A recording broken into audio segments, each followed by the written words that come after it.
Now let me ask you another thing. We all have answered this question. Tell me about yourself. Very common. Heard it, addressed it, been a part of that situation, answered that question, asked maybe people and that kind of question. But yet, for some very strange reason, this question, when it appears, it seems to be the most toughest and stressful question for people. Tell me about yourself. Now let's take an example of, in a work environment, in a job interview. Why do you think these hiring managers, they ask this question, tell me about yourself? Do you really think they want to know more about you? Or do you think they're so bored with their life, or they're so wrapped out in their work that they have nothing else, so they're trying to know more of this from you? Not really.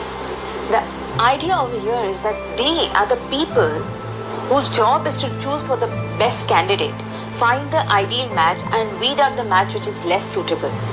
So they ask this kind of casual, unstructured question for two reasons. First, mainly, they want to see how do you react to a question which is asked in a very casual tone, which has no formal structure to it.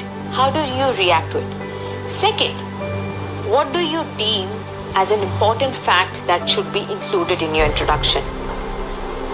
Now, just like I said earlier when we started this, it should have your name, position, a brief background about you, passion, interest, hobbies, and some closing statement, a call to action.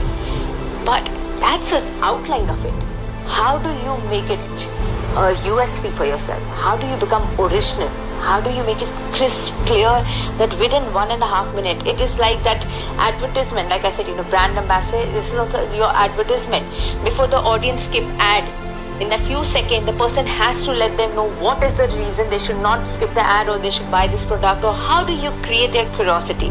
How do you intrigue another person to know more for you? How do you get people to like to know more, hear more of you, gravitate towards you? So this is something what, as a hiring managers, they stay over there because their jobs, and they know people. There are these lot of sample questions. What are the questions that can be asked at the interview? People practice, learn thousands of questions, prepare for it, parrot it, and go for the interview. But yet, when the interviewer who's sitting over there, because they know this, they're not stupid, it's their job, so they know exactly, that all this material is available, people are going to be ready for this. But what if they ask you some basic question which you think, oh my god, this is the most simplest thing, talking about myself, and if you make a mistake there, it's a closed thing. So before you made an opening, you actually even close that file. Same like, again, giving an example of a beauty come, but it didn't help people, so it's of no use. Lastly, be very mindful of the culture. And this brings me to a very, very important part.